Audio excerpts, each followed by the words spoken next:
He had wolf eyes when he threw me against the wall. That wasn't the man I'd known for 50 years anymore. That was a monster born of greed. Good morning, my dears. This is Martha Wilson, 79 years young, with a story I need to share with you all. I'm speaking directly from my small living room in Portland, Oregon, where the coffee is always fresh and the memories aren't always as sweet as the homemade bread I learned to make from my mother. Before diving into this difficult story, I'd like to mention that this channel is hosting another $300 giveaway, and this is your last chance to participate. It's very simple to enter. Just subscribe to like this video and comment with something interesting about yourself. Perhaps the city you live in, how many children or grandchildren you have, their names, or anything you'd like to share would be most welcome. So leave your comment now to secure your chance to win $300. I was born right here in Portland in 1946, when the city was still growing up alongside me, developing amidst the lumber industry that made Oregon known throughout the country. My father, George, worked at one of the first fabric stores downtown, the Fabric House, where I learned to love the smell of new cloth and the sound of scissors cutting fabric in a perfect straight line. Our house was in the Selwood neighborhood, a simple wooden home painted light blue with a backyard where Mom planted a little bit of everything: potatoes, green onions, even strawberries, which had been my passion since childhood. We were 5 siblings, 3 girls and 2 boys, and I was the middle child. They say the middle child is the forgotten one, but in our case, Mom made sure everyone received the same attention, the same affection. Childhood was simple but happy. I attended Selwood Elementary School, walking there every day with my metal lunchbox containing a bologna sandwich or a piece of cornbread. I remember my starched uniform, the pleated navy blue skirt that Mom washed and ironed with such care. We didn't have much, but what we had was well cared for, appreciated. I only finished junior high, as they called it back then. I wanted to study more, dreamed of becoming a teacher, but life had other plans. At 17, I started working at the same store as my father, first as a salesgirl, then in the tailoring department, adjusting clothes, doing hems, installing zippers.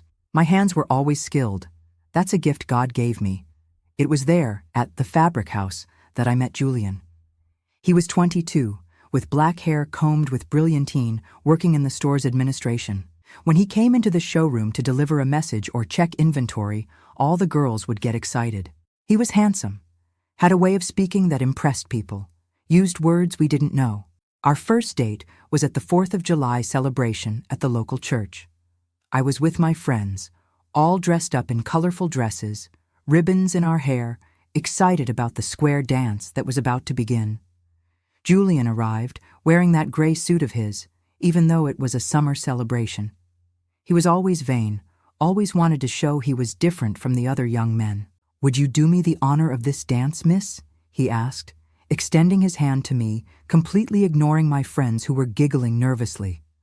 I felt my cheeks burn with embarrassment and excitement.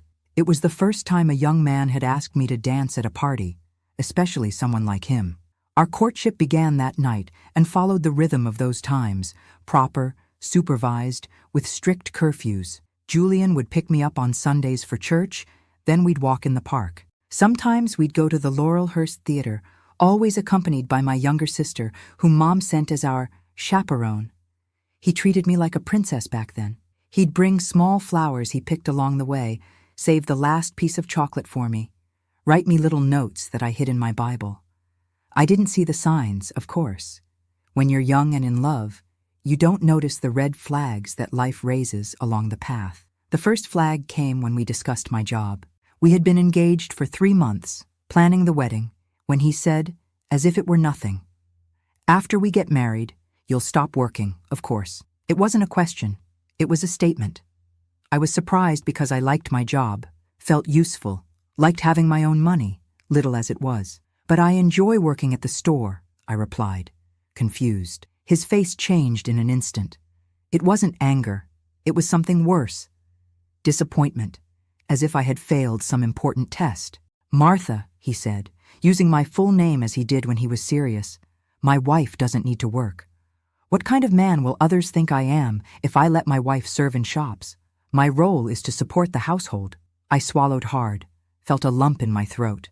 My mother had raised me to be obedient, not to make a fuss. "A good husband is a blessing from God," she always said.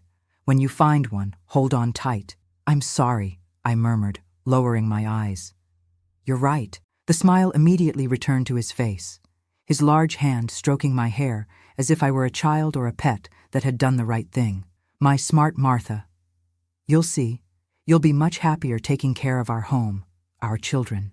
We married in 1968 in a simple ceremony at First Baptist Church. My dress was sewn by myself with lace that Mom had kept since my birth for this day. The reception was in my parents' backyard, with a cake made by my godmother and appetizers that the neighbors helped prepare. The first years of marriage were adjustable, as we say. Julian had his quirks, his rigid schedules, his specific way of wanting things. Shirts ironed just so, coffee neither too hot nor too cold, the house immaculate when he brought colleagues home for dinner, always without prior notice. When he was in a good mood, he was affectionate, brought me small gifts, told me the latest news. When something upset him at work, he'd arrive silent, with that dark cloud hanging over his head. I learned to read the signs, to walk on eggshells on bad days, to be invisible when necessary. We lived in a small 2-story house downtown, near the store where he continued to work. I took care of the house, visited my mother on Tuesday afternoons, attended church, did charity work at the nursing home. A common life, like so many other women of my generation. The baby took time to come. 4 years of trying, praying, making promises to all the saints. I saw friends with their growing bellies, then with babies in their arms, and felt that emptiness that only those who've experienced it understand. Julian became increasingly impatient, as if it were my fault. "My mother had 6 children without any effort," he would sometimes say, making me feel even more inadequate. When I finally got pregnant in 1972, it was a joy beyond words. Julian changed completely. He became that attentive young man who had courted me, making plans, painting the baby's room, buying a second-hand crib that he sanded and painted himself. Oliver was born on a rainy April dawn in 1973. A difficult birth, the kind that in those days put the mother's life at risk. I was in labor for 20 hours. The midwife was worried, talking about taking me to the hospital. But he finally came into the world, a strong, rosy boy with dark fuzz covering his little head. "My son," Julian said when he held him for the first time, his voice choked with an emotion he rarely showed. "My boy." Oliver changed our lives. He was a calm baby who nursed well, slept through the night, smiled easily. When he turned 1, Julian had an idea that would change the course of our story. "I'm going to open my own store," he announced one night as we were having dinner. "I'm tired of working for others, of making the boss rich while I take the crumbs." I was concerned. We had our savings, but opening our own business was risky. Portland was growing fast, but competition was also increasing. "Are you sure, Julian? It's a big step." He immediately frowned. "Are you doubting me, Martha? You think I don't have what it takes?" "No, of course not," I quickly replied. "I'm just thinking about Oliver, his security." "That's exactly who I'm thinking about." Julian hit the table so hard that the baby startled in his high chair. "I want to build something for our son, a legacy. I don't want him to be an employee like I was, like your father was his whole life." And so Maynard Fabrics was born, our little store on Main Street, one of the main downtown commercial streets. At first, it was just a small room, with rolls of fabric stacked on shelves, a sewing machine for small adjustments, and me behind the counter, helping when business picked up. Yes, ironically, I went back to work. "It's different," Julian explained. "Now you're helping in our store, building our assets, not serving strangers." The logic was confusing, but I accepted it, happy to get out of the house a bit, to use my knowledge of fabrics and sewing again. The 70s were good to us. The store grew, we expanded to the adjacent property, hired 2 employees. Portland was booming. The economy brought money, and the city was buzzing with people and opportunities. We bought our first house, a 2-story home in Laurelhurst, a neighborhood that was beginning to be considered upper middle class. Oliver grew up strong and intelligent. From an early age, he showed interest in books, in the stories I read before bedtime. At school, he was always at the top of his class, bringing home proud report cards full of high marks that Julian would show off to friends on Sunday after church. But there was tension too. Julian wanted his son to follow in his footsteps, to love the store as he did. Oliver, however, had other interests. He liked science, mathematics, dreamed of university, of horizons beyond that little shop that meant everything to Julian. "This boy has his head in the clouds," Julian would complain when Oliver preferred to read instead of helping at the store on Saturdays. "He needs to learn the value of hard work, of commerce. Books don't fill anyone's stomach." I was caught in this crossfire, trying to please my husband without discouraging my son's dreams. It was a daily tightrope walk, a delicate balance that sometimes leaned more to one side, sometimes to the other. "Let the boy study," I would say when Julian was in a good mood. "He can take care of the administrative part of the store later, do the accounting, organize everything properly with the knowledge he'll have." It was my little strategy to calm the waters, to allow the two worlds to coexist peacefully. It worked sometimes, other times not. On bad nights, Julian would slam the bedroom door, spend hours watching television alone in the living room, a glass of whiskey in hand, brooding over what he called the boy's ingratitude. Even so, they were happy years in their own way. We had health, we had comfort, we were a family. Sunday lunches at my mother's house, Christmases with the family gathered, Oliver's graduations that filled my chest with pride. Life followed its predictable course, with its small daily joys and sorrows. I never imagined that an ordinary Tuesday morning in 1997 would change everything forever. Oliver was 24, had graduated in engineering from Portland State University, was engaged to Sandra, a beautiful girl from a good family he met in college. He worked at a large civil construction company, was saving money for the wedding that would happen at the end of that year. The phone rang at 10:43 in the morning. I remember the exact time because I looked at the kitchen clock as I dried my hands on my apron to answer. It was a number I didn't recognize. "Mrs. Martha Maynard?" asked a formal female voice. "Wife of Mr. Julian Maynard?" "Yes, that's me," I answered, feeling that sinking feeling in my stomach that you get when something is wrong. "This is Portland General Hospital. Could you come immediately? There's been an accident involving your son, Oliver Maynard." The world stopped at that moment. Literally stopped. The air became too heavy to breathe, my legs too weak to support my body. I grabbed the doorframe to keep from falling. "What kind of accident? Is he okay? Can I talk to him?" The silence on the other end of the line was answer enough. That kind of silence that screams truths no one wants to hear. "It's better if you come as soon as possible," was all the woman said. "Your husband has been notified. He's on his way to the hospital." I don't remember how I got there.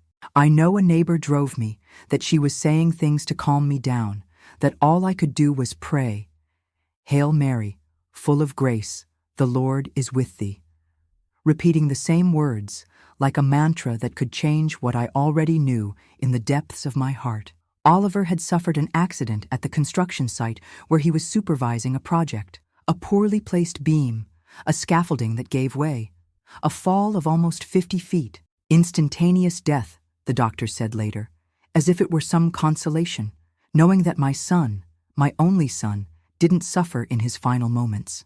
Julian was already there when I arrived, sitting in a plastic chair in the hallway, his face buried in his large hands, his broad shoulders shaking in silent sobs I had never seen before. In 29 years of marriage, I had never seen my husband cry like that.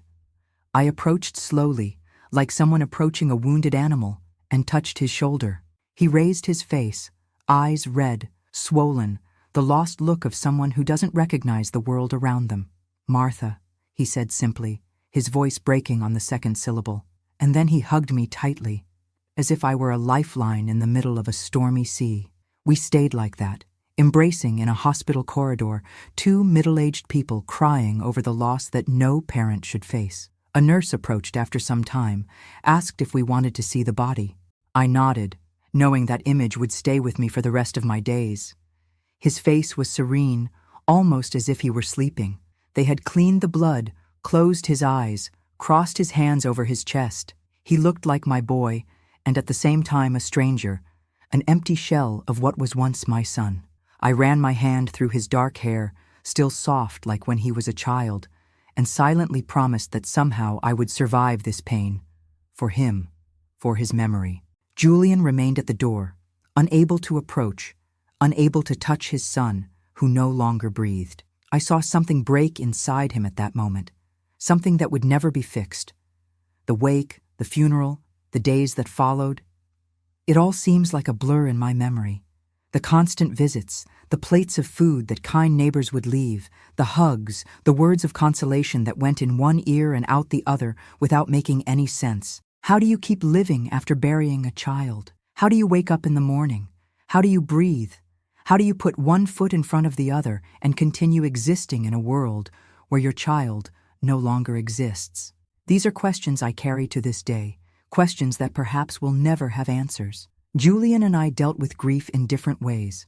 I clung to faith, went to church every day, lit candles, prayed until my knees hurt on the hard kneeler.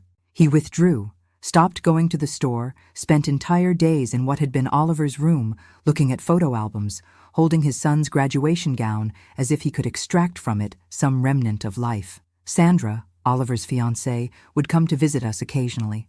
It was painful and comforting at the same time to see that young woman who had loved my son so much, who would have been my daughter-in-law, mother to my grandchildren who would now never be born. She ended up moving to Seattle a few months later. She couldn't stand the memories anymore, the broken plans, the pitying looks from people on the street. It was about 3 months after the burial that I noticed the change in Julian. He started getting up early again, shaving every day, going to the store. He seemed to be coming out of the dark pit he had fallen into. I was relieved at first, thinking we were finding a new normal, a way to move forward carrying our pain like a permanent scar, but no longer an open wound. I was wrong. It wasn't acceptance motivating Julian.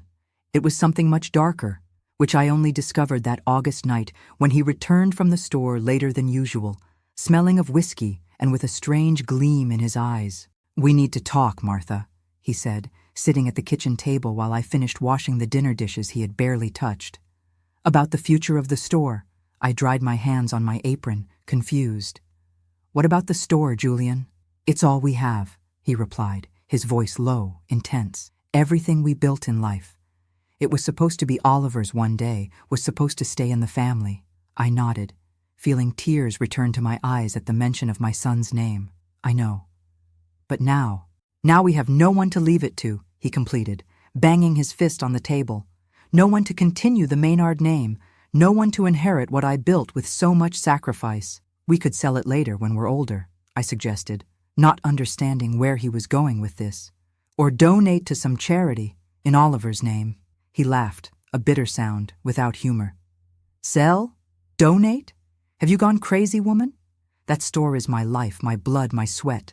It's not going into the hands of strangers." I sat at the table across from him, increasingly concerned about the direction of this conversation. "What do you suggest then, Julian?" He looked at me in a way he never had before. A calculating, cold look that made me shudder. "We need another child," he declared simply, as if announcing we needed to buy bread or change a burnt-out light bulb. I blinked several times, sure I had misheard. "What did you say?" "You heard me. We need another child. A boy, preferably. Someone to leave the store to continue the family name." I felt a wave of nausea come over me. Julian was 55 at the time, I was 51. Well beyond the age of having children, even if we didn't consider the recent grief, the devastating loss we still hadn't processed. "Julian, that's crazy," I said quietly, as if trying to calm a child in the middle of a tantrum. "We can't replace Oliver, and I can't have any more children. You know that. I had a hysterectomy at 40, after serious problems with fibroids. Julian knew this. He was by my side at the hospital, took care of me during recovery. There are other ways," he said, his eyes fixed on mine. "We could adopt, or what, Julian?" I asked, a chill running down my spine. "Or find a younger woman who can bear a child for us, for me." It was like being slapped in the face. I was speechless, breathless, groundless. "Are you telling me you want to find another woman? That you want to leave me after everything we've been through together? After losing our son?" He shook his head, impatient. "Don't be dramatic, Martha. I'm not talking about leaving you. I'm talking about finding a solution to our problem. The girl wouldn't even need to know who I am. It could be through insemination." I stood up suddenly, my legs wobbly from shock and indignation. "You've had too much to drink, Julian. You're talking nonsense. Go to sleep. We'll talk tomorrow." I turned my back and started walking out of the kitchen, but I felt his hand grab my arm forcefully, making me turn back. "I'm not finished talking, Martha," he said, his fingers squeezing my skin so hard they would leave marks. And it was there, on that hot August night, that the nightmare began that would forever change my life. A nightmare much worse than I could have imagined, even in my darkest moments of grief for the son who had departed. My dear ones who have followed me this far, a mother's heart that has lost a child never completely heals. It's like losing a piece of your soul that never returns. But what happened after that night? That was the beginning of a hell I wouldn't wish on my worst enemy. And I'll tell you about that in the next part of this story, if God gives me the strength to continue remembering these painful moments. I never imagined that pain could have a smell, but it does. It smells like damp earth, withering flowers, and new coffin wood. It's a smell that sticks to your clothes, your hair, your nostrils. A smell I've carried with me for over 20 years. That morning, as the orderlies prepared my Oliver's body for the wake, I sat in a hospital waiting room, my hands shaking so badly I could barely hold the rosary that my friend Doris had placed between my fingers. "Pray, Martha. It's all we have left now," she said. And I tried. I swear I tried, but the words wouldn't come. It was as if God had suddenly gone deaf, or I had lost my soul's voice. The wake was held at Pine Grove Cemetery Chapel, the one right at the entrance. It seemed like the entire city passed through there. Oliver's college classmates, childhood friends, neighbors, store customers, professors from Portland State who spoke of his potential, the brilliant future he had ahead of him. Each compliment was a knife in my chest. Each condolence hug, a confirmation that this wasn't a nightmare, it was real. Sandra, his fiancée, arrived in the afternoon, supported by her mother. Poor girl. She looked like a ghost, pale, red-eyed from crying so much, still wearing the engagement ring Oliver had given her at Christmas. When our eyes met, we collapsed into each other's arms. No words were needed. We were two women who loved in different ways the same man who now lay in that dark wooden coffin, wearing a navy blue suit and a tie that I myself had given him on his last birthday. "He was so happy yesterday," Sandra whispered between sobs, "making plans for our apartment, talking about starting to look after the wedding." I stroked her hair, unable to respond. What could I say? That plans don't matter anymore? That the future they dreamed of together evaporated on an ordinary Tuesday morning? The burial was the following afternoon. The Portland sky was offensively blue, without a single cloud, the sun shining as if it were an ordinary day. How could the world keep turning, the sun shining, birds singing, when my son was being lowered into a dark grave? Julian stayed by my side the whole time, his arm around my shoulders, holding me when my legs weakened. He was in shock, his eyes fixed on the coffin as if he couldn't believe what he was seeing. He didn't cry in front of anyone. Only later, at home, in the darkness of our bedroom, did I feel his body shake with silent sobs that lasted all night. The days that followed were a blur. People bringing food I couldn't eat, the pastor visiting, talking about acceptance, about God's plans that we cannot comprehend. As if there were any divine plan that would justify the death of a 24-year-old young man, full of dreams and goodness. Sandra came almost every day at first. We would sit on the porch, looking at the rose bushes that Oliver had planted for me on Mother's Day, 2 years earlier. Sometimes we talked about him, remembering funny things he had done, plans he had shared. Other times, we sat in silence, each lost in her own grief. "I can't look at the wedding dress anymore," she told me one day, her hand squeezing a handkerchief already damp with tears. "Mom said we should keep it, that one day I'll want to wear it. But how can I marry someone else, Mrs. Maynard? How will I love someone after him?" I hugged that girl who would have been my daughter-in-law, who would have given me grandchildren, who would have grown old alongside my son, and I had no answer. I myself wondered how I would continue living in a world without my son's smile, without hearing his voice calling me Mom, without the smell of aftershave he left in the bathroom on Sunday mornings. My mother, who at the time was already 76, as strong as she had always been, came to stay with me for a few weeks. She, who had already buried my father and two of my brothers, knew the pain that consumed me. She didn't try to console me with platitudes, didn't say that time heals all wounds, that God knows what He's doing. She was simply there, making the breakfast I didn't eat, opening the windows to let the sun in, gently forcing me to shower, to change clothes, to take small steps back toward life. "One day at a time, daughter," she would say, brushing my hair as she did when I was a girl. "Today you just need to breathe. Tomorrow breathe again." Meanwhile, Julian closed the store for 2 weeks. Then he went back, saying he needed to occupy himself, that staying at home was driving him crazy. He started coming home late, smelling of whiskey.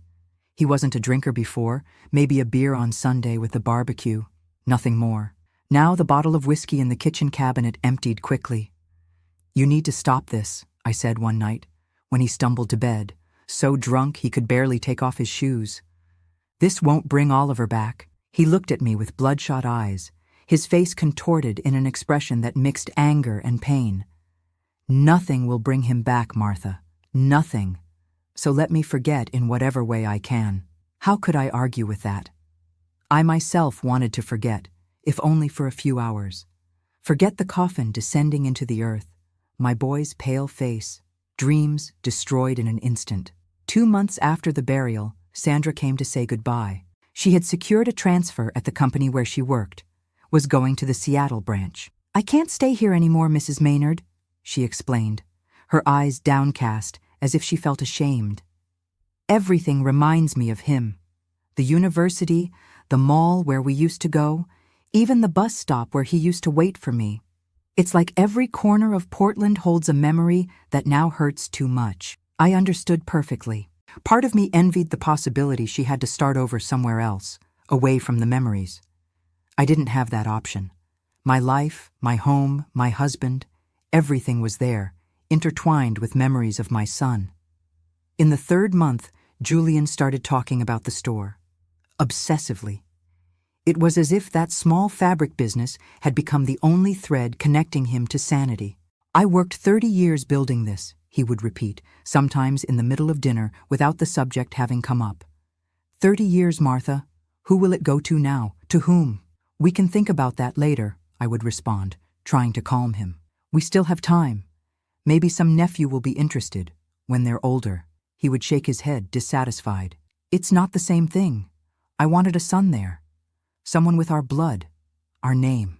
The obsession grew. Julian would spend hours at the store long after closing time. Sometimes I would find him sitting in the dark, just looking at the fabric shelves, at the counter where Oliver used to play as a child. On one of these nights, he came back different. There was a strange gleam in his eyes, a nervous energy that immediately put me on alert. He poured himself a glass of whiskey, downed it in one go, and sat across from me at the kitchen table. "I had an idea today," he announced, his voice a bit slurred from the drink. "A solution to our problem." "What problem, Julian?" I asked, although I already knew the answer. "The store, Martha, our legacy. We can't let it die with us." I sighed, tired of this circular conversation. "We've already talked about this. We don't have other children, unfortunately. But maybe someday, when we're ready, we could think about selling to someone who will take good care of it, who will keep the name." "No." He hit the table hard, making the glass jump. "I won't sell. I won't hand over to strangers what I built with so much sacrifice." I remained silent, waiting for the storm to pass, as it always did when he drank too much and became aggressive. "We need another child," he finally said, looking at me with an intensity that made me swallow hard. My first instinct was to laugh at the absurdity of it. I was 51, hadn't menstruated for several years, had undergone a hysterectomy after serious problems with fibroids. Besides, the idea of replacing Oliver, of having another child as if he were a replacement part, was revolting. "Julian, you know that's impossible," I replied with all the calm I could muster. "I can't have any more children, and even if I could, it wouldn't be fair. It wouldn't be right." He stood up, stumbling a bit, and began pacing back and forth across the kitchen. "There are other ways, Martha. We could adopt a child, or find a young, healthy woman who could have a child for us." I felt my stomach turn. What are you saying? That you want to find another woman? That you want to leave me after more than 30 years together? He shook his head, impatient. Don't be stupid. I'm not talking about leaving you. I'm talking about finding a surrogate. Someone who has the baby and gives it to us to raise. This is madness, I said, standing up too. Complete madness. You've had too much to drink, Julian. Go to sleep. Tomorrow you'll realize the absurdity of what you're saying. I turned my back to leave the kitchen, but felt his hand grab my arm forcefully, his fingers sinking into my flesh. I'm not finished talking, he growled, turning me around roughly to face him. At that moment, I saw something in his eyes that I had never seen before. It was no longer pain, no longer grief. It was a cold, calculating obsession that made me feel fear for the first time in all those years of marriage. Let me go, Julian, I asked, trying to keep my voice steady. You're hurting me. He looked at his own fingers squeezing my arm, as if he hadn't realized what he was doing, and released me. I backed away a few steps, rubbing the red mark that was already forming on my skin. I'm sorry, he muttered, running his hand over his tired face. I didn't mean to. It's just that you don't understand, Martha. I need this. I need an heir for the store. It's all I have left. And me? I asked, my voice trembling with indignation. Am I nothing? 32 years of marriage mean nothing? He didn't answer. He just looked at me with that empty, distant expression, as if we were speaking different languages, as if he could no longer reach me across the abyss that Oliver's death had opened between us. That night, I slept in the guest room for the first time in decades of marriage. Or rather, I tried to sleep. I stayed awake looking at the ceiling, his words echoing in my head. One way or another, you'll change your mind. What did he mean by that? What was he planning? I called my younger sister, the only one still alive, living in Tacoma. I told her everything. Oliver's death, Julian's growing obsession, the veiled threats. Come here, Martha, she suggested, concern evident in her voice. Stay with me for a while until things calm down. He seems beside himself. I considered the offer. It would be a relief to leave that house that now seemed like a prison, away from that man I no longer recognized.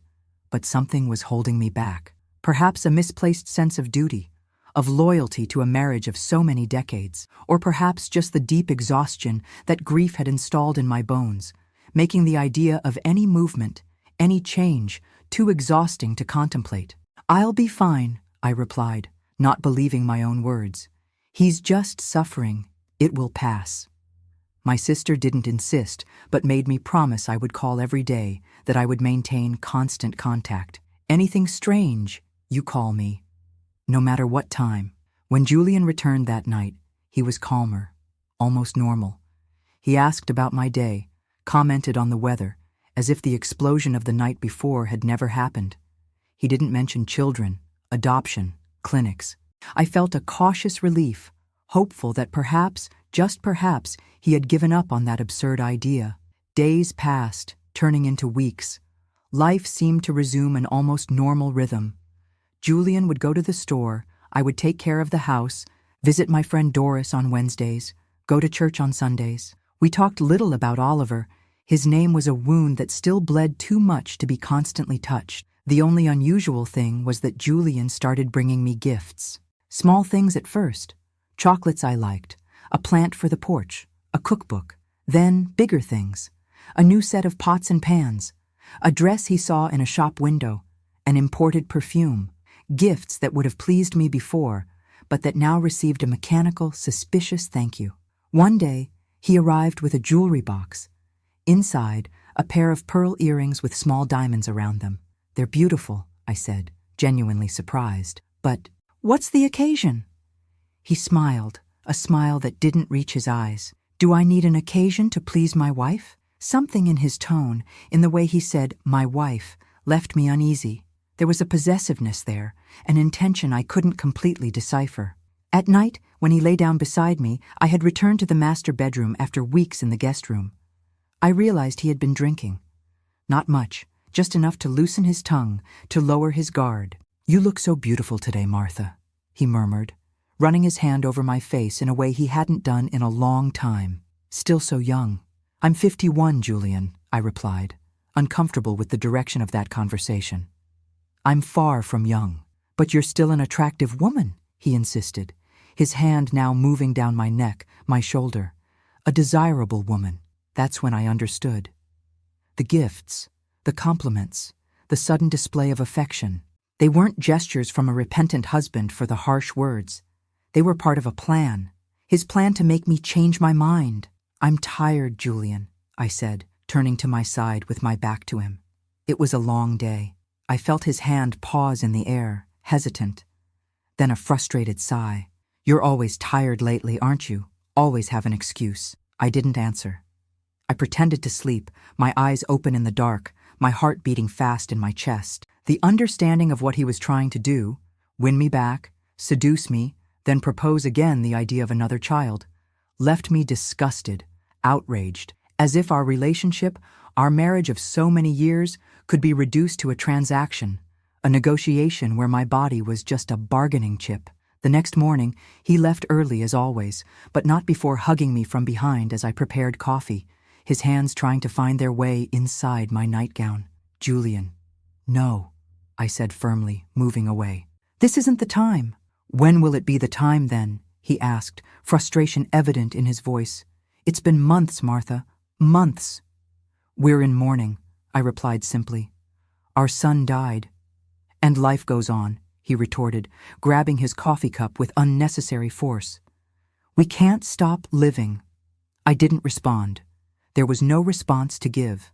For him, continuing to live meant replacing Oliver, generating another heir for his precious store.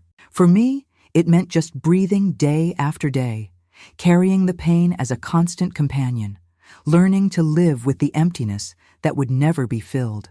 At the end of that week, Julian came home later than usual.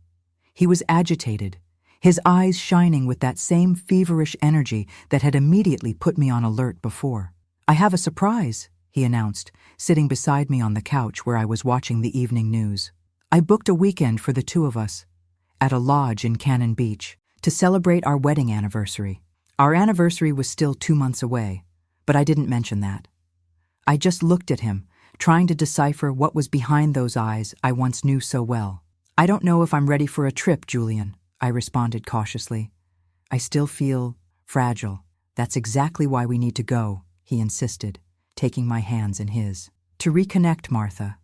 To remember who we were before all this. Just the two of us, like in the beginning. There was a genuine plea in his voice that almost convinced me. Almost made me believe it was really about us, about healing our marriage fractured by tragedy. But then his eyes shifted, just for a second, and I saw something calculating, something premeditated that destroyed any hope that his intentions were pure. I'll think about it, I replied, withdrawing my hands from his. I'm not promising anything. He nodded, apparently satisfied that I hadn't refused outright. He stood up, announcing he was going to take a shower, and went upstairs whistling softly. A sound so incongruous with the grief we supposedly carried that it gave me chills. As soon as he left, I picked up the phone and called my sister. I told her about the gifts, the advances, the invitation for the trip. Don't go, she said immediately, her voice laden with concern. I don't like any of this, Martha. He's plotting something.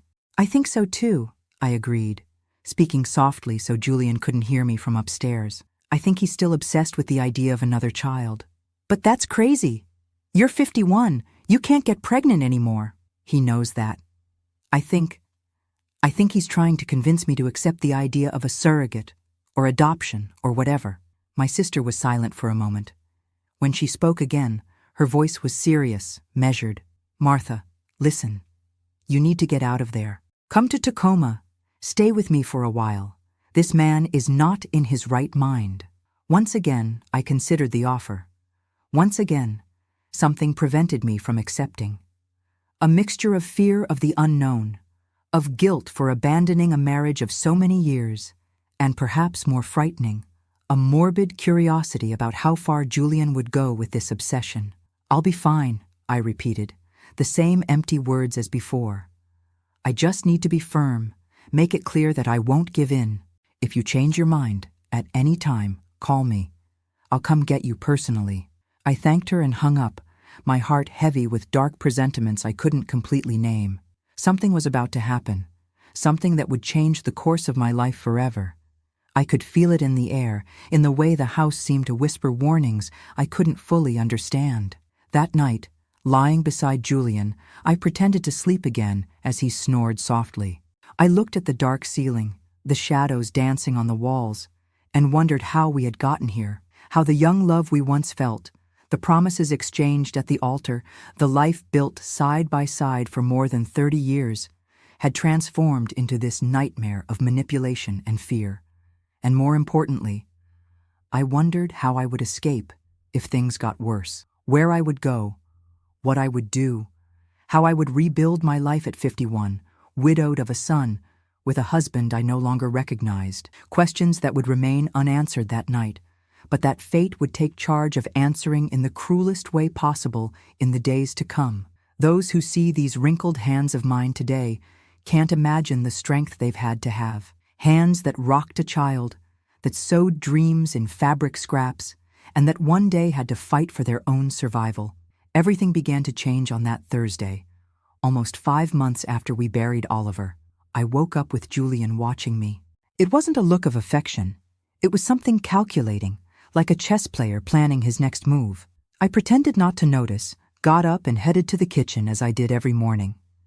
I prepared the strong coffee he liked, the buttered toast, set them on the table as I had done for the last 32 years.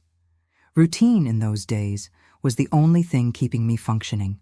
I decided we're going to Cannon Beach next weekend, he announced as he buttered his toast. It wasn't an invitation. It was an order. I've already paid for the lodge, no refund. I felt my stomach sink. I had managed to postpone that trip for 2 weeks, always with a different excuse: headache, plans with Doris, a novena at church. But it seemed the excuses had run out. Julian, I don't know if I'm ready for a leisure trip, I tried to explain, my hands gripping the coffee cup with unnecessary force. I still don't feel well. That's exactly why we need to go, he insisted, his voice too smooth, too fake, to change the scenery, to reconnect. That word, reconnect, sent a chill down my spine. I knew exactly what he meant by it. It wasn't about healing. It wasn't about our marriage.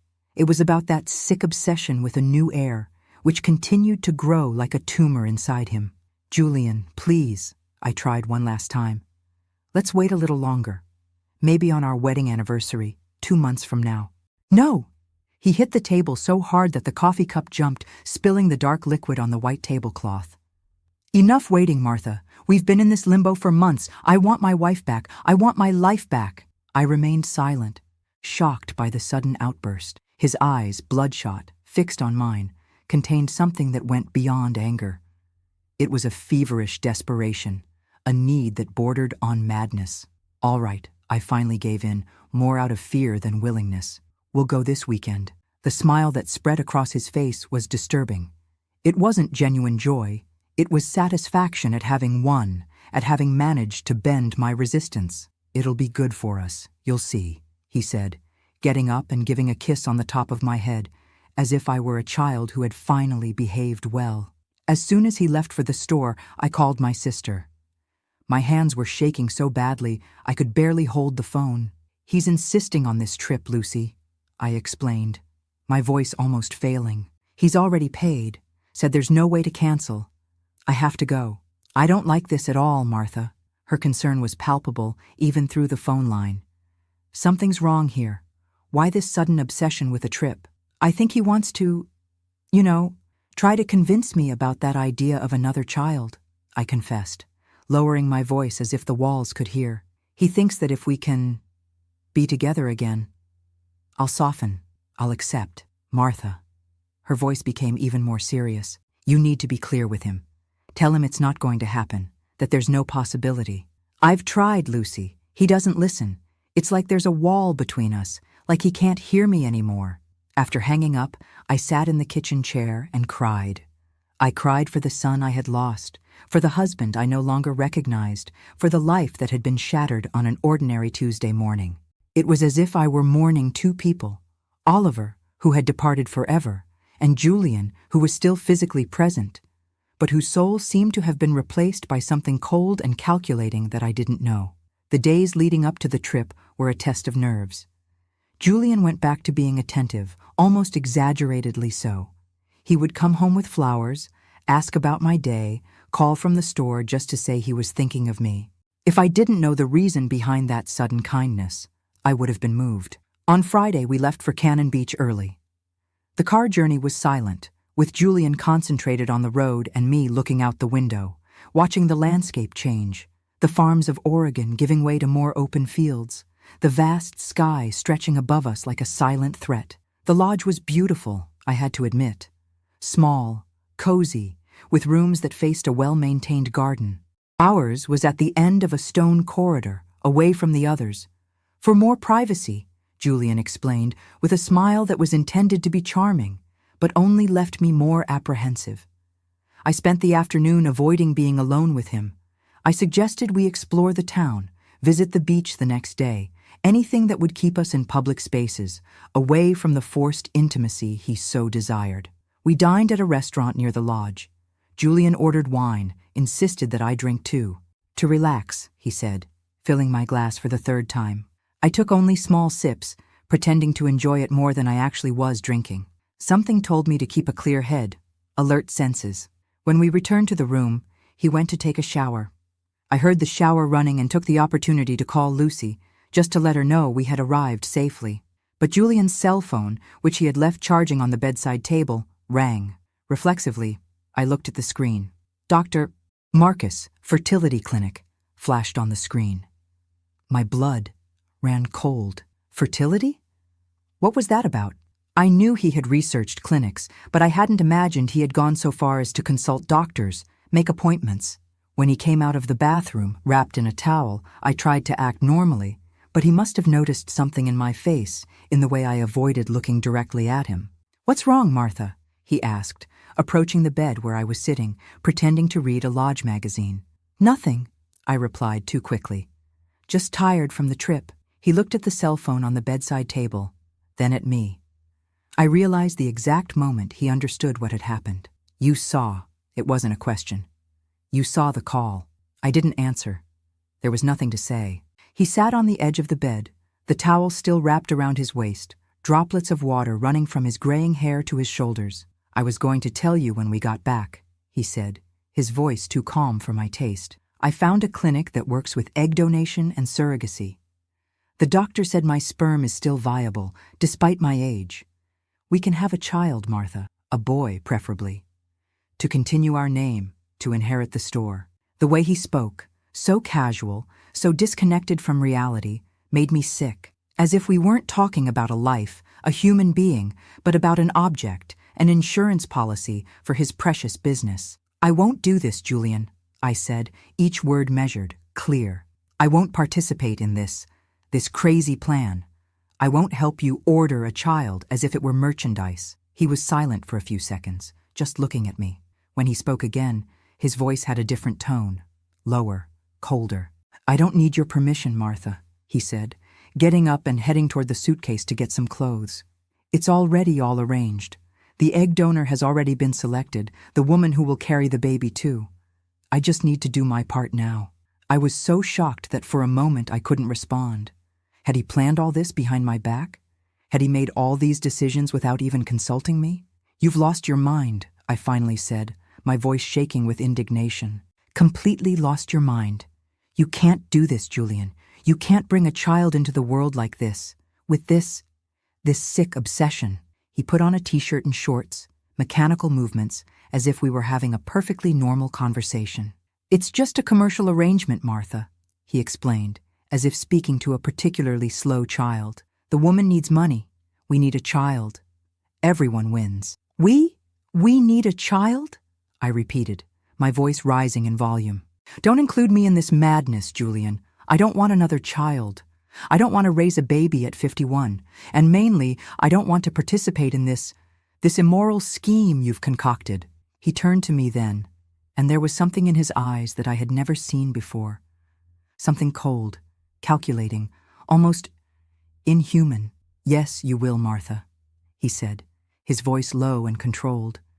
You will raise this boy as your son. You will love him.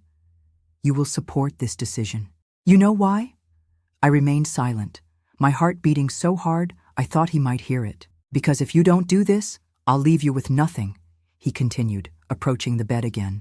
The house is in my name. The store is in my name. The car, the bank accounts, everything. What do you have, Martha? What would become of you without me, without my money? An old woman of 51, without a profession, without her own house, without anything. His words hit me like physical blows, because deep down, I knew they were true. I never had anything in my name.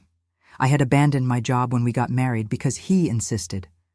I had spent my life as Julian Maynard's wife, without my own identity, without financial independence. You wouldn't do that, I murmured, more to convince myself than really believing. Not after 32 years together. He smiled, a smile without humor, without warmth. Try to contradict me, and find out. At that moment, a terrible clarity came over me. The man in front of me was no longer the Julian I knew, that I loved. He was a stranger, a monster created by obsession, by greed, by the desperation to preserve his legacy at any cost. I want to leave, I said, getting up and starting to pack my things in the suitcase I had barely unpacked. Now, I want to go back to Portland. He didn't move to stop me, just continued to observe me with those cold, calculating eyes. Go ahead, he said, sitting in the room's armchair. The car has the keys in the ignition. But remember what I said, Martha. Think carefully before doing anything foolish. I grabbed my suitcase, my purse, and left the room without looking back. I crossed the lodge's garden almost running, ignoring the curious look from the receptionist. The car was parked exactly where Julian had left it, the keys in the ignition, as he said. For a moment, I considered taking the car and leaving, driving to Portland, or better, to Tacoma, to my sister's house, starting over, facing whatever came next. But something stopped me. Fear, perhaps, or the cold reality that he was right. I had nothing, no security, no way to support myself. And at 51, after a life as a housewife, what would my chances be? I returned to the room, dragging my feet like a condemned person on the way to the scaffold. Julian was still in the same position, as if he knew I would return. Wise decision, he commented, without looking directly at me. I sat on the edge of the bed, my legs shaking too much to support me. What exactly do you want from me? I asked, my voice almost a whisper. I want you to accept this new child as your son. I want you to pretend to the world that he's our adopted son, that we create this story together. And I want you to stop sabotaging me in this project. And if I can't?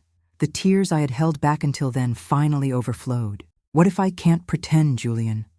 What if I can't love this child that you're buying? He rose from the armchair and came to me, kneeling to be at the level of my eyes. For a brief moment, I saw a glimpse of the man I knew, of the man I once loved. You will, Martha, he said, wiping a tear from my face with his thumb. Because you have a good heart. You always have, and deep down, you'll understand that this is necessary. As if replacing our dead son were a necessity, like water or food. As if generating an heir for that store were more important than respect, than dignity, than the love we once shared. I lay down that night curled up in the corner of the bed, as far away from him as possible, feeling more alone than ever, even with another body inches from mine. I cried silently, tears wetting the pillow, my entire body aching with a pain that went far beyond the physical. The rest of that weekend was a blur of tense moments, superficial conversations, and a distance that seemed to increase with each hour. We visited Haystack Rock like ordinary tourists, took photos, ate at expensive restaurants. The appearance of normality, of a middle-aged couple enjoying a romantic weekend, was so false it was grotesque. On the drive back to Portland, Julian talked about the next steps, about the date he should go to the clinic, about how the procedure would work, about how long it would take until the baby was born. He spoke like a businessman discussing a project, numbers, deadlines, investments. Not a word about love, about family, about the true meaning of having a child. I nodded mechanically, looking out the window, watching my life, my autonomy, my dignity disappear in the dust of the road. When we arrived home, a silent decision had already been made within me. I didn't know exactly what I would do, but I knew I couldn't continue like this. I couldn't live in that farce, in that emotional prison that my marriage had become. The next day, Julian returned to his routine as if nothing had happened. He went to the store early, would return late as always. As soon as he left, I called Lucy. "I need your help," I said as soon as she answered.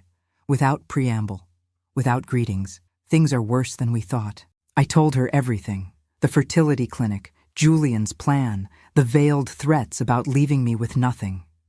"My God, Martha," her voice trembled with indignation. It's blackmail. It's abuse. You need to get out of there right now." "And go where, Lucy? With what money?" "He was right about one thing. I have nothing in my name. Nothing. Come here. Stay with me until we sort this out.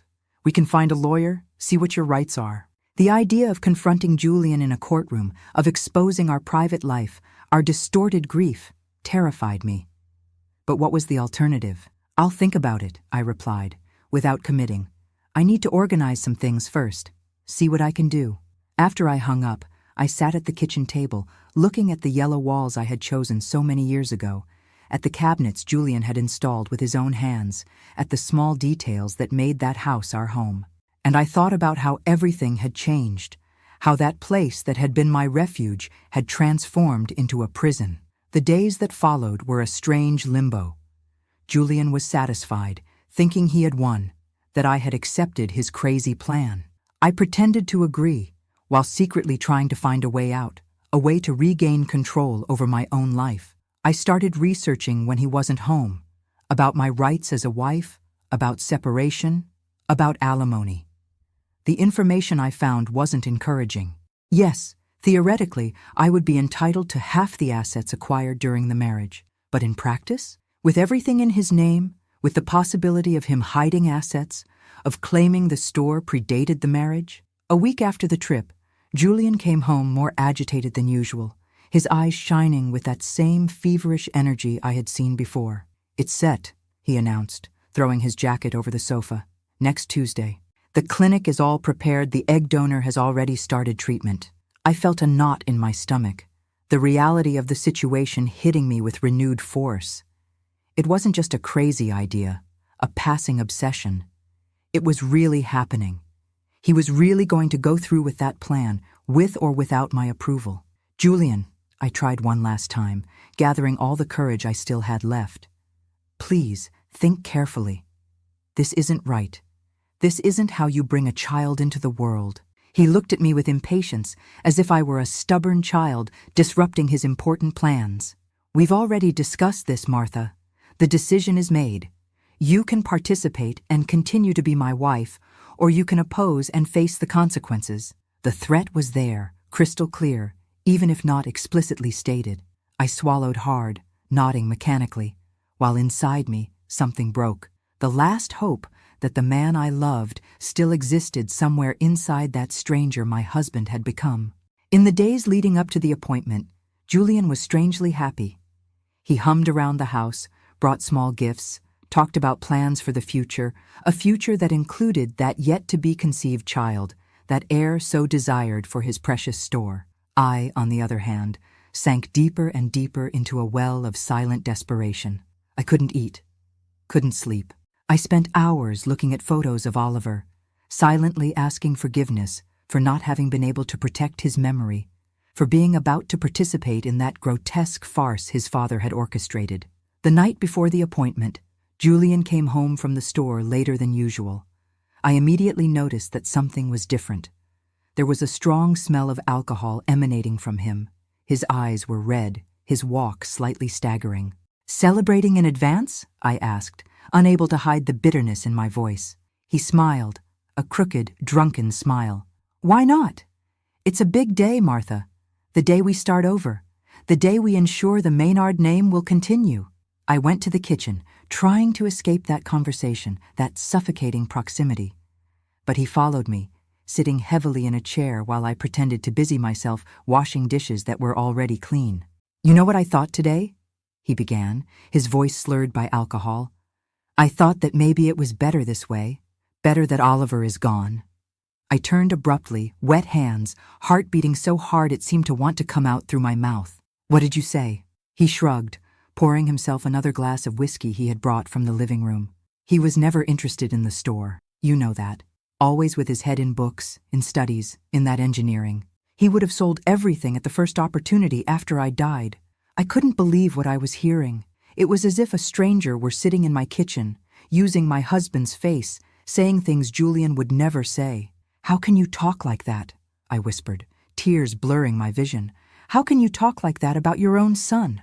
"I'm being realistic, Martha." He took a sip of the whiskey, making a face as the liquid burned going down. "Oliver was a good boy, but he wasn't the son I needed. Not to continue my legacy." It was as if something inside me finally broke. The last line that kept me tied to that man, to that marriage. Something beyond indignation, beyond anger. A crystalline revelation that the person in front of me was not just a man disturbed by grief, but someone fundamentally cruel, fundamentally wrong. "You're a monster," I said, the words coming out like stones from my throat. "A selfish monster who only cares about himself, about his precious legacy. Not for a second did you really grieve Oliver's death, did you? All you thought about was your store, your name, your vanity." He stood up so quickly that the chair fell backwards with a crash. His eyes, bloodshot from alcohol, fixed on mine with a fury I had never seen before. "Be careful what you say, Martha," he hissed, approaching me with faltering steps. Very careful. But something had changed inside me. The fear that had paralyzed me for months had transformed into a cold, crystalline anger that gave me a clarity I hadn't felt in a long time. "Or what?" I challenged, taking a step toward him instead of backing away. "You'll hit me? You'll throw me out of the house? Do it. Anything would be better than continuing to live with someone like you." It was like flipping a switch. His face contorted into a mask of fury, his eyes almost bulging from their sockets, the veins in his neck visibly pulsing. "You ungrateful woman!" he roared, advancing toward me with his arm raised. "After everything I've done for you." The slap caught the side of my face with such force that I saw stars for a moment. I staggered backwards, my hand instinctively covering the area that had been hit, the metallic taste of blood filling my mouth where I had bitten my own cheek. Julian stood still, looking at his own hand as if he didn't recognize what he had just done. In 32 years of marriage, with all his faults, he had never raised a hand to me. Never. "Martha," he began, his voice suddenly sober, regretful. "I didn't mean to. It was the alcohol. Don't touch me!" I screamed when he tried to approach, extending his hand toward my injured face. "Never touch me again." I backed up until I hit the drawers by the sink, my heart racing, my face burning, my whole body shaking with anger and fear. Julian continued advancing, arms extended in a gesture that was meant to be conciliatory, but which to me seemed only more threatening. "It was an accident," he insisted, his voice pleading now. "You provoked me, Martha. You said horrible things. I lost my head for a second." Stay away from me," I repeated, my eyes scanning the kitchen for something, anything I could use to defend myself if he advanced further. My hand found the drawer of utensils behind me. I opened it blindly, my fingers closing around the first object they touched, a kitchen knife, the one I used to cut meat, large, sharp. "Martha," there was a warning tone in his voice now, his eyes fixed on the knife I was holding. "Don't be ridiculous. Put that down and let's talk like adults." "We have nothing more to talk about," I replied, the knife firm in my hand, pointed at him. "It's over, Julian. Over in every possible way." He took a step forward, his hand extended as if he were going to take the knife from me. "You're not going anywhere, Martha. Not before tomorrow's appointment. Not before we resolve this baby issue." The way he said that, cold, authoritative, as if I were a property that had no right to decide about my own life, was the last straw. Something inside me, something that had been oppressed, silenced, subjugated for decades, finally freed itself in a primal cry of self-determination. "There will be no baby," I shouted, gripping the knife handle so hard that my knuckles turned white. "I'm not your slave. I'm not your property. I'm a person, Julian. A person who lost a child, who is suffering, who deserves respect." He laughed. A cold, disdainful sound that sent chills down my spine. "Respect? What have you done to deserve respect, Martha? What are you without me? A housewife without education, without money, without anything. You are what I made you, and you'll do what I tell you to, or you'll find out what life is like without my protection." Each word was like a whip, each syllable a cruel reminder of how I had allowed my identity to be erased, my autonomy to be eroded year after year, decision after decision. "I'd rather live under a bridge than continue one more day with you," I said, my voice surprisingly firm despite the tears streaming down my face. I tried to get past him, still holding the knife, determined to get my things, to leave that house, that life, no matter where to. But Julian blocked my path, his expression now a mask of contained fury. "You're not going anywhere," he repeated, gripping my arm forcefully. "Tomorrow we're going to that clinic, and you're going to smile, you're going to be the dedicated wife you've always been, and then we're going to come home and forget this ridiculous conversation." I tried to pull away, pulling my arm with all the strength I had. "Let me go! It's over, Julian! Over!" Everything happened very quickly after that. He pulled my arm harder, making me lose my balance. I fell against him, the knife still in my hand, pointed forward in an instinctive reflex of self-defense. I felt something give way, a momentary resistance followed by a frightening ease, like cutting butter, and then a wet warmth on my hand, running down my fingers, dripping onto the white tiled floor of the kitchen.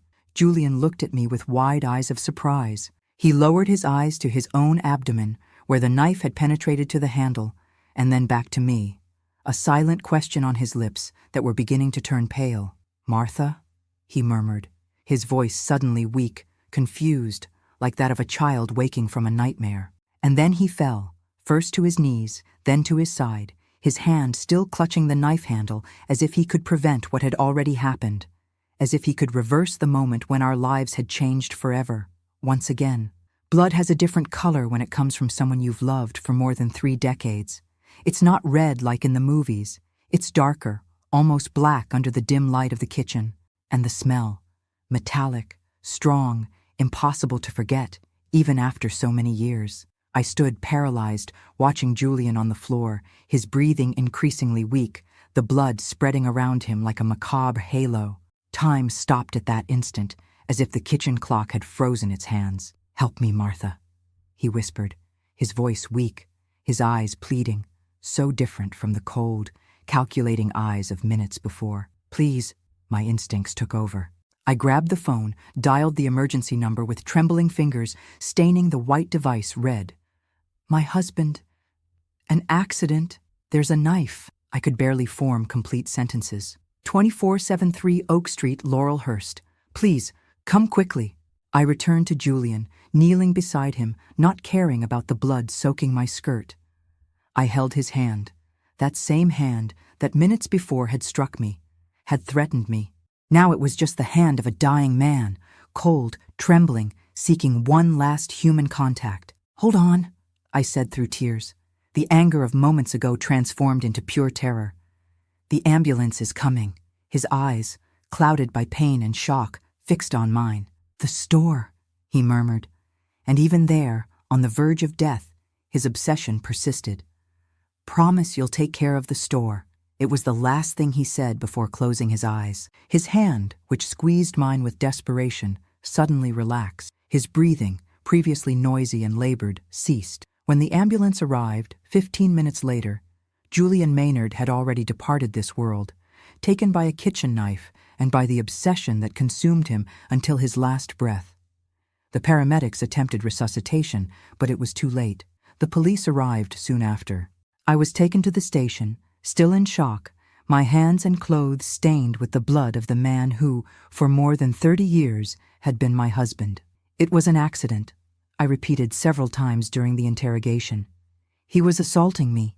I tried to defend myself. We stumbled." The detective, a middle-aged man with deep circles under his eyes, someone who had seen it all in this life, looked at me with an expression that mixed doubt and compassion. "Mrs. Maynard, you need to understand the gravity of the situation," he explained, his voice calm but firm. "Your husband is dead. The knife was buried in his abdomen.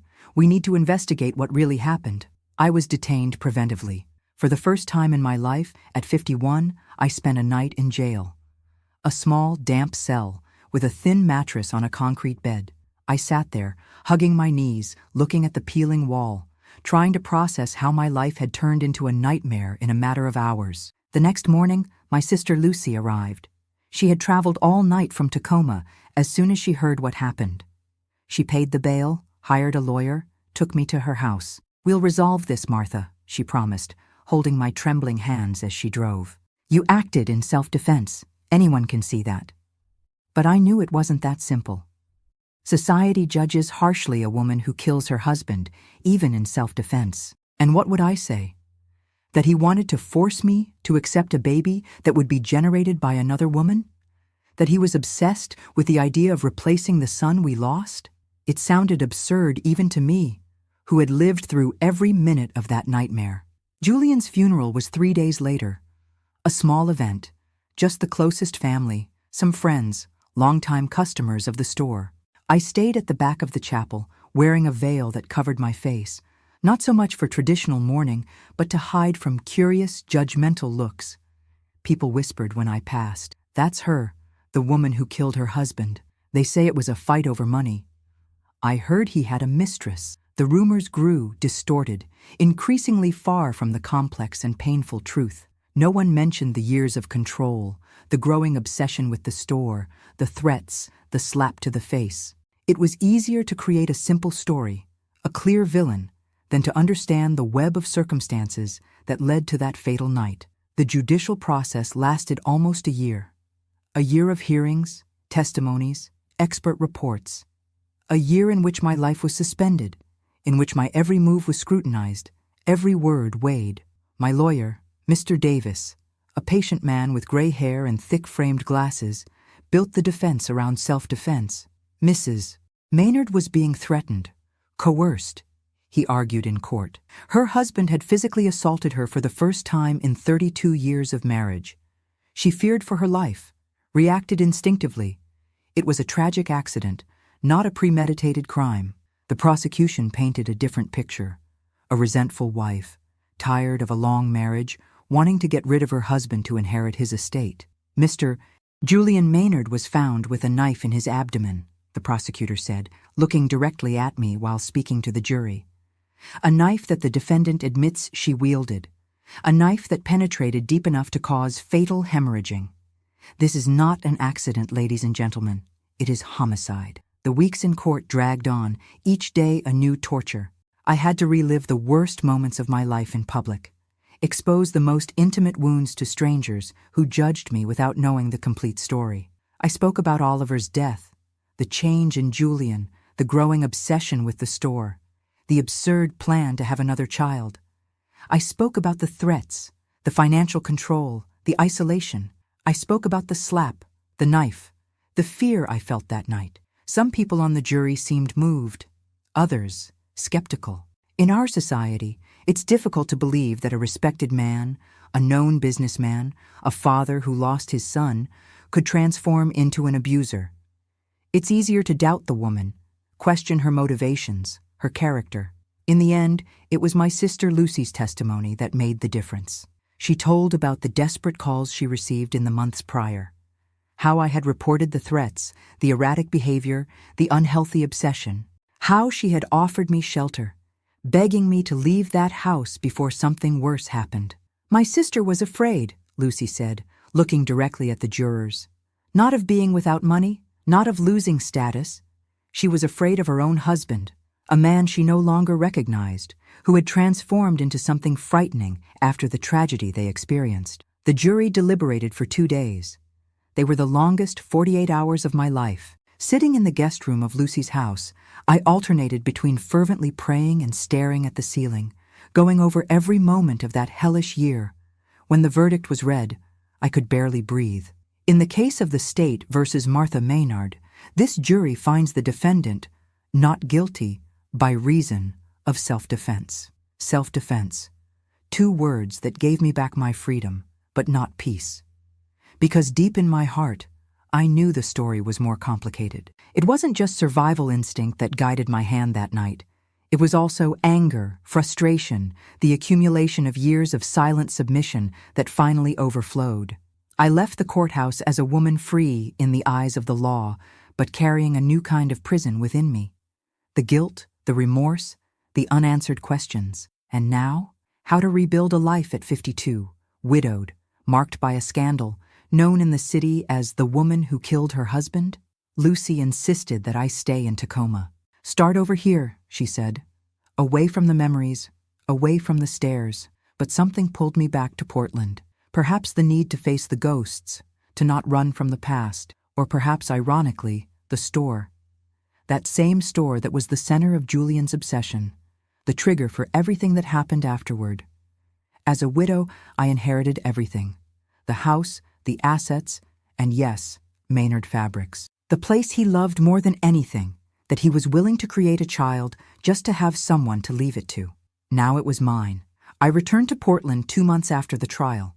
The house was exactly as we had left it on that fateful night. Someone, probably Lucy, had cleaned the blood from the kitchen, but I could still see the phantom stain on the white tiles, could still smell the metallic scent in the air. I sold the house at the first opportunity. I couldn't live there, with those memories impregnated in the walls. I bought a small apartment near downtown, a place without history, without past.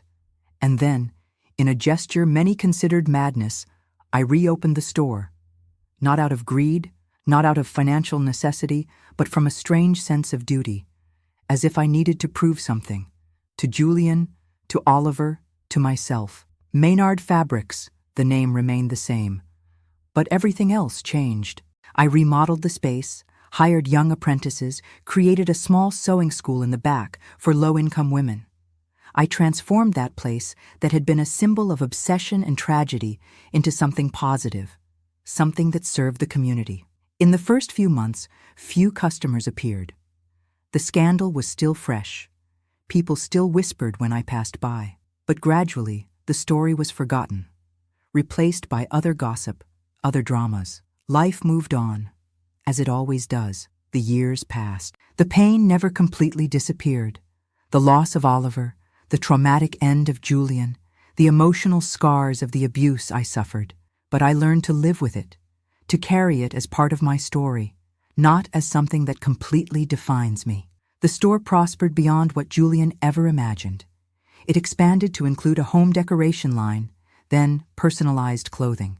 When I retired at 70, it was already a small chain with 3 locations in Portland. I passed the management to Kate, one of the first apprentices I hired, a talented woman who had escaped an abusive relationship and found refuge in work. "You saved my life," she told me on the day we signed the transfer papers. "You gave me purpose when I had nothing." I smiled, thinking of the irony. Perhaps we saved each other, Kate. Now at 79, I live a quiet life. My hair, once black as ebony, is now completely white. My hands, which once held a knife in desperation, now hold knitting needles, making caps and scarves to donate to the local nursing home. My heart, which was broken in so many different ways, still beats, still feels, still has the capacity to rejoice in small things. A bird at the window, a visit from a friend, a child's smile on the street. People who know me today, neighbors, young people from the parish, see only a nice lady, perhaps a bit reserved. They don't know about the storm I once was, the strength I needed to survive, the impossible choices I had to make. I carry my scars with dignity, without shame, without ostentation.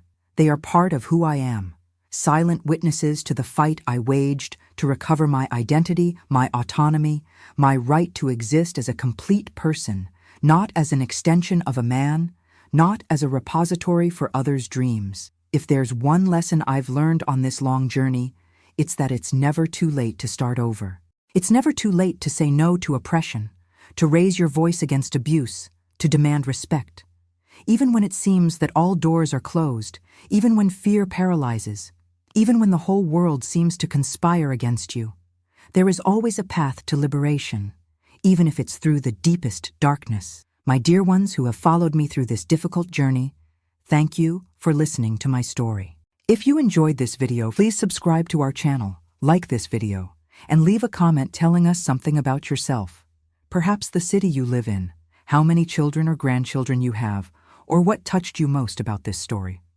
May God bless each of you, illuminate your paths, and bring peace to your hearts. Remember, no matter how dark the night, dawn always comes. It was like that for me, and it will be like that for you too. Until the next video,